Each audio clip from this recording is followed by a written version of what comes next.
Guys, welcome back to my channel. Today we are going to read Moments, Supplementary Reader in English for Class 9, Chapter 2.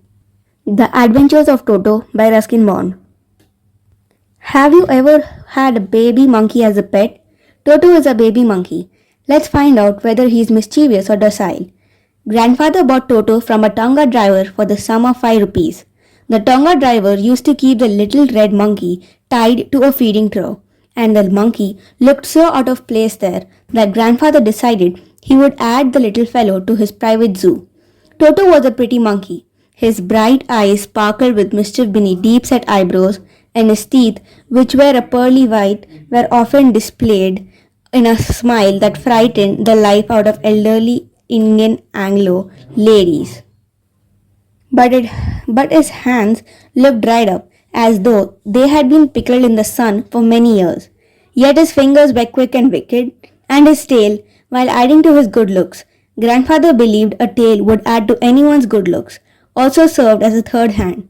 He could use it to hang from a branch, and it was capable of scooping up any delicacy that might be out of reach of his hands. Grandmother always fussed when grandfather brought home some new bird or animal, so it was decided that Toto's presence should be kept a secret from her until she was in a particularly good mood. Grandfather and I put him away in a little closet opening into my bedroom wall, where he was tied securely. Also, we thought, to a peg fastened into a wall. A few hours later, when grandfather and I came back to release Toto, we found that the walls, which had been covered with some ornamental paper chosen by grandfather, now stood out as naked brick and plaster. The peg in the well had been wrenched from its socket, and my school blazer, which had been hanging there, was in shreds. I wondered what grandmother would say, but grandfather didn't worry. He seemed pleased with Toto's presence. "He's clever," said grandfather. "Given time, I'm sure he could have tied the torn pieces of your blazer into a rope and made his escape from the window. His presence in the house still a secret." Toto was now transferred to a big cage in the servants' quarter, where a number of grandfather's pets lived very sociably together. A tortoise, a pair of rabbits, a tame squirrel, and, for a while, my pet goat. But the monkey wouldn't allow any of his companions to sleep at night, so grandfather, who had to leave Dehradun next day to collect his pension in Saharanpur, decided to take him along. Unfortunately, I could not accompany grandfather on that trip, but he told me about it afterwards. A big black canvas kit bag was provided for Toto. This, with some straw at the bottom, became his new abode. When the bag was closed, there was no escape. Toto could not get his hands through the opening, and the canvas was too strong for him to bite his way through. His efforts to get out only had the effect of making the bag roll about on the floor or occasionally jump into the air, an exhibition that attracted a curious crowd of onlookers on the Dehradun railway platform. Toto remained in the bag as far as Saharanpur, but while grandfather was producing his ticket at the railway turnstile, Toto suddenly poked his head out of the bag and gave the ticket collector a wide grin. The poor man was taken aback, but with great presence of mind and much to grandfather's annoyance, he said, "Sir, you have a dog with you. You will have to pay for it accordingly." In vain did grandfather take Toto out of the bag. In vain did he try to prove that a monkey did not qualify as a dog or even as a quadruped. Toto was classified as a dog by the ticket collector, and 3 rupees was the sum handed over as his fare. Then grandfather, just to get his own back, took from his pocket our pet tortoise and said, "What must I pay for this, since you charge for all animals?"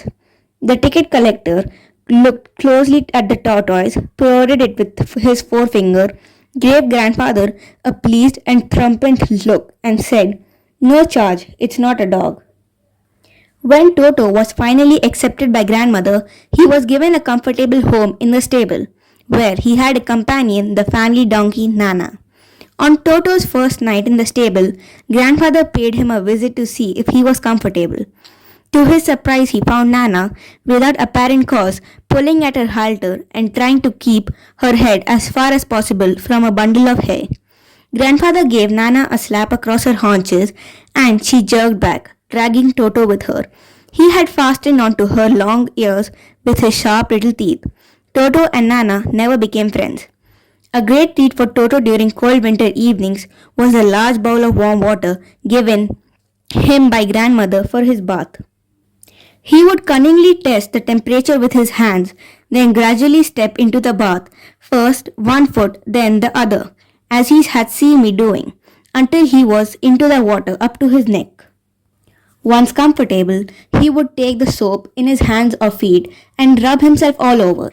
When the water became cold, he would get out and run as quickly as he could to the kitchen fire in order to dry himself. If anyone laughed at him during this performance, Toto's feelings would be hurt and he would refuse to go on with his bath. One day, Toto nearly succeeded in boiling himself alive. A large kitchen kettle had been left on the fire to boil for tea, and Toto, finding himself with nothing better to do, decided to remove the lid. Finding the water just warm enough for a bath, he got in, with his head sticking out from the open kettle. This was just fine for a while, until the water began to boil. Toto then raised himself a little, but finding it cold outside, he sat down. He continued hopping up and down for some time until grandmother arrived and hauled him, half boiled, out of the nettle. If there is a part of the brain especially devoted to mischief, that part was largely devoted in Toto. He was always tearing things to part pieces. Whenever one of my aunts came near him, he made every effort to get hold of her dress and tear a hole in it. One day, at lunchtime, a large dish of pulao stood in the center of the dining table. We entered the room to find Toto stuffing himself with rice. My grandmother screamed and Toto threw a plate at her. One of my aunts rushed forward and received a glass of water in the face. When grandfather arrived, Toto picked up the dish of pulao and made his exit through a window. We found him in the branches of a jackfruit tree, the dish still in his arms. He remained there all afternoon, eating slowly through the rice, determined on finishing every grain. And then, in order to spite grandmother, who had screamed at him, he threw the dish down from the tree and chattered with delight when it broke into 100 pieces. Obviously, Toto was not the sort of pet we could keep for long. Even grandfather realized that. We were not to do well and could not afford the frequent loss of dishes, clothes, curtains, and wallpaper. So grandfather found the Tonga driver and sold Toto back to him for only 3 rupees. Thank you guys. I hope you enjoyed this video.